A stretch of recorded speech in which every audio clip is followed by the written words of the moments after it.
खून की प्यास पार्ट 2। और उसके बाद वो जंगल एक बार फिर से सुमन की चीखों से गूंज उठा। लेकिन आज की रात सुमन की चीखों को सुनने वाला वहां पर कोई भी नहीं था। अगर वहां पर कोई मौजूद था तो बस हरिया, जो कि अब एक भेड़िए में बदल चुका था। सुमन के बालों को पकड़कर घसीटते हुए वो जंगल के बीचों बीच एक जगह पर ले जा रहा था। अगली सुबह गांव में। अरे भाई, पता नहीं क्या बात है, अपने गांव का हरिया किसान और उसकी पत्नी सुमन दोनों गायब हैं। दोनों का कोई अता पता नहीं। अरे कैसी बातें कर रहे हो भाई, ये कब हुआ है? अरे पूरे गांव में खबर फैली पड़ी है। कल रात को दोनों खेत की तरफ जा रहे थे, लेकिन लौटकर आए ही नहीं। तो हो सकता है अपने खेत पर होंगे। पूरा गांव ढूंढ कर आया है भाई। जानते हो क्या मिला वहां पर? क्या हुआ भाई? क्या मिला? बताओ हमें, क्या मिला?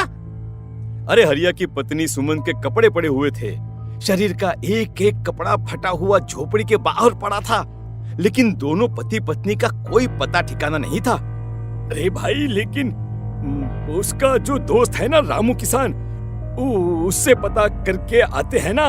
अब तक तो दोनों साथ ही खेत पर जाया करते थे। हाँ, हमें उसके घर जाना चाहिए भाई। चलो चलो वहाँ चलते हैं, चलो। वो सारे लोग रामू के घर पर पहुंचते हैं। रामू अपने घर के बाहर बैठकर हुक्का पी रहा था। आज सारे के सारे लोग टोली बनाकर मेरे घर क्यों आ रहे हैं? क्या कोई मर गया क्या भाई? अरे कैसी बातें कर रहे हो? तुम्हारा सबसे अच्छा दोस्त हरिया और उसकी पत्नी गायब है और तुम यहाँ बैठकर हुक्का पिए जा रहे हो हैं? रामू ने अजीब सी नजरों से उन सब गांव वालों की तरफ देखा, जिसकी वजह से वो लोग एक बार के लिए डर गए। गायब है? अरे गायब नहीं है, मुक्ति मिल गई है।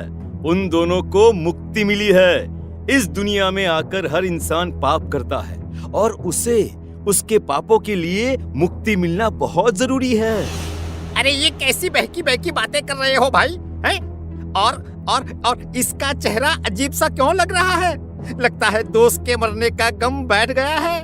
पागल हो गया है शायद ये पागल। ये बात सुनते ही रामू चीख कर जोर से चिल्लाते हुए कहता है, पागल मैं नहीं हूँ, पागल तुम सब हो। और ये शैतानी जंगल अब तुम में से किसी को नहीं छोड़ने वाला, सबको खा जाएगा। याद रखना मेरी बात। शैतानी जंगल? कैसा शैतानी जंगल? लगता है रामू पागल हो चुका है। हमें यहाँ से चलना चाहिए भाई। चलो चलो चलो। तभी रामू की पत्नी बाहर आती है। नहीं, आप लोग इनकी बात का बुरा मत मानिए। 2 दिन पहले हरिया के साथ खेत पर गए थे। जब से वहाँ से आए हैं तब से ऐसी ही बातें कर रहे हैं। भगवान जाने ऐसा क्या देख लिया उन्होंने, खेत में कुछ भी बड़बड़ाते रहते हैं। लेकिन गांव के लोगों ने कमला की कोई बात नहीं सुनी और वो सब वहां से चले गए। रात अब धीरे धीरे ढलने लगी थी। तभी अचानक किसी ने धीमी सी आवाज में रामू को पुकारा। रामू, आ जाओ, मैं तुम्हारा इंतजार कर रहा हूँ। और सुनो, अपनी पत्नी को साथ लेकर आना, नहीं तो काम अधूरा रह जाएगा। ये आवाज सुनते ही रामू के चेहरे पर शैतानी मुस्कुराहट आ जाती है। वो धीमे कदमों से अपने घर के अंदर आता है। क्या हुआ? तबीयत ठीक है ना अब आपकी?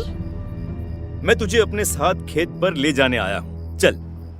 मैं तुम्हारे साथ कहीं नहीं जाने वाली।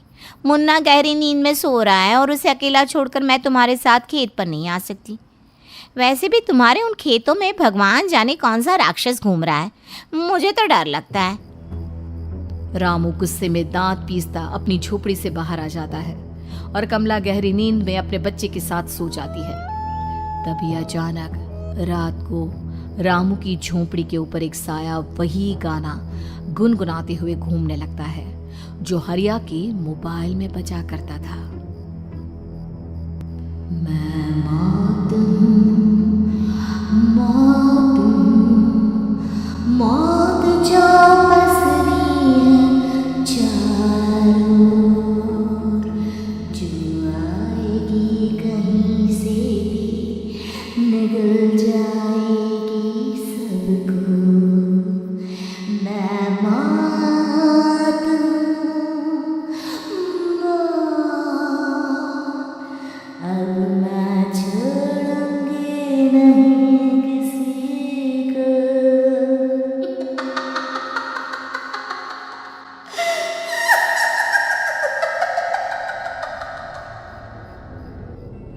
ये आवाज सुनकर रामू की पत्नी कमला की आंख खुलती है और वो देखती है कि उसका मुन्ना अपनी जगह से गायब था।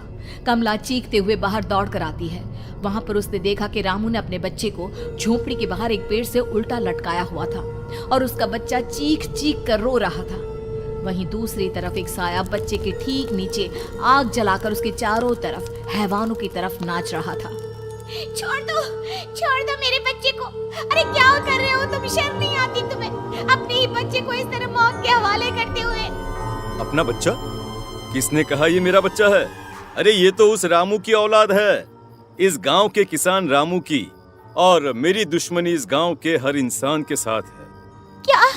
कैसी बात कर रहे हो तुम? और ये औरत कौन है? ये मेरे बच्चे को खा जाएगी।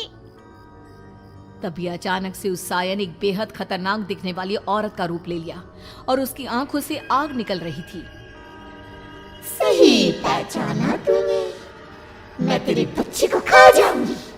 अगर तू अपनी इस हैवान पति रामू के साथ जंगल नहीं आई तो मैं तेरे बच्चे को खा जाऊंगी।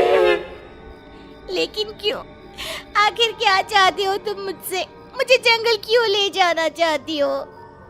औरत बुरी तरह से ठहाके मार मार कर जोर जोर से हंसने लगी और साथ में रामू भी। ये तो तुझे वहाँ चलने के बाद ही पता चलेगा ना।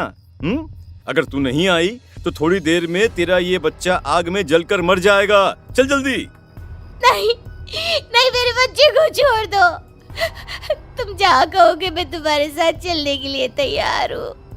और उसके बाद उस बच्चे को झोपड़ी में लिटाकर आगे आगे वो साया चल रहा था और उसके पीछे पीछे रामू अपनी पत्नी के बाल पकड़कर उसे घसीटते हुए जंगल की तरफ ले गया।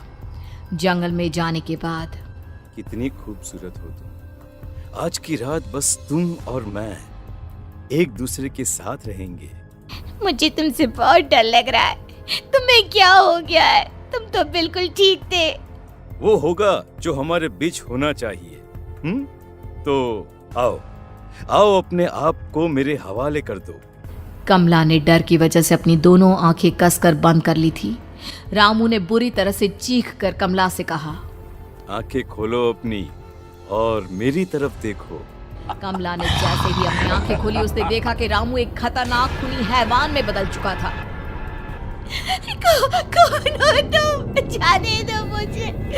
क्या चाहते हो मुझसे? वही जो एक आदमी एक औरत से चाहता है। मैं तुम्हारा पति रामू नहीं, बल्कि इस जंगल का एक भेड़िया हूँ, और आज की रात तुम्हारे खून से अपनी प्यास बुझा जाऊं। और उसके बाद वो जंगल कमला की दर्दनाक चीखों से गूंज उठा। अगली सुबह कमला के कपड़े भी जंगल में उसी तरह पाए गए जैसे कि सुमन के पाए गए थे। इस घटना के बाद पूरे गांव में दहशत का माहौल था। अपने माँ बाप की मौत और गांव में हो रहे इस तरह की घटनाओं की खबर सुनकर किशन शहर से गांव लौट आया था। अपने माँ बाप की बेदर्द मौत की वजह से वो बहुत परेशान था। तभी अचानक उसे अपने घर में खाट के नीचे पड़ा हुआ वो मोबाइल फोन मिला जो उसने अपने पापा हरिया को गिफ्ट किया था। अरे कितने प्यार से पापा के लिए मोबाइल फोन लेकर आया था। इसे एक दिन भी काम में नहीं ले पाए।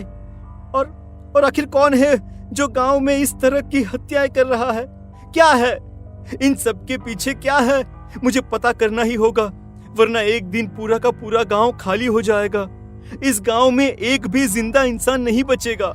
गांव के लोगों की मदद करने के इरादे से किशन अपने गांव से दूर एक दूसरे गांव में बहुत बड़े तांत्रिक के पास मिलने के लिए गया। तांत्रिक बाबा, अब आप ही कुछ उपाय बता सकते हैं। भगवान जाने हमारे गांव को किसकी नजर लग गई है।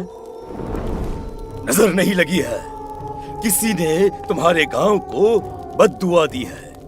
किसी सताई हुई आत्मा का प्रकोप है और अब वो पूरे गांव में किसी को नहीं छोड़ेगी जब तक उसकी आत्मा को शांति नहीं मिल जाती। अरे लेकिन ऐसा कौन है बाबा? किसकी आत्मा है और कैसे मिलेगी उसे शांति? मौत है, मौत कहीं से भी आएगी और सबको निगल जाएगी। इससे बचने का सिर्फ एक ही उपाय है, लेकिन उस उपाय को करना आसान नहीं होगा। जो भी उस उपाय को करने की कोशिश करेगा उसकी जान जा सकती है। भले ही मेरी जान चली जाए, लेकिन मैं अपने गांव के लोगों की जान बचाने की पूरी कोशिश करूंगा बाबा। तो ठीक है, फिर अगली अमावस की रात जैसा मैं कहता हूँ वैसा ही करना। अमावस की रात तांत्रिक के बताए अनुसार किशन अपने साथ केरोसिन लेकर जंगल की तरफ चल पड़ा। उसके हाथ में देवी के मंदिर का सिंदूर भी था। किशन जंगल के बीचों बीच पहुंचा। ये देखकर उसकी आंखें फटी की फटी रह गई। वहां एक उबलते पानी का तालाब था और कई लोगों की लाश लटक रही थी। किशन के माँ बाप की लाश भी वहीं थी। माँ, बापू, क्या हो गया? ये क्या हो गया? तभी वहां पर एक औरत और आदमी आते हैं। उन्हें देखकर किशन चौंक जाता है।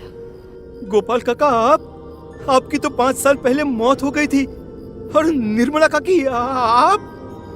मौत तो हो गई थी, लेकिन तुम ये नहीं जानते कि हमारी मौत कैसे हुई थी। क्या कहना चाहते हैं आप? कुछ नहीं, बस ये जान लो कि अब इस गांव में कोई जिंदा नहीं बचेगा। लेकिन क्यों काकी? क्योंकि 5 साल पहले इन गांव वालों ने मुझे डायन बताकर पत्थर मार मार के मार डाला। मेरी कोई गलती नहीं थी। गांव का एक बच्चा क्या लापता हुआ, सारा इल्जाम मेरी पत्नी पे डाल दिया। और जब मैंने निर्मला की जान बचाने की कोशिश की तो मुझे भी मार डाला। आपके साथ ये बहुत गलत हुआ काकी, लेकिन आप जो कर रहे हैं वो भी सही नहीं है ना? तुम यहाँ से चले जाओ वरना तुम भी नहीं बचोगे। हमारी आत्मा पिछले 5 साल से मुक्ति के लिए भटक रही है।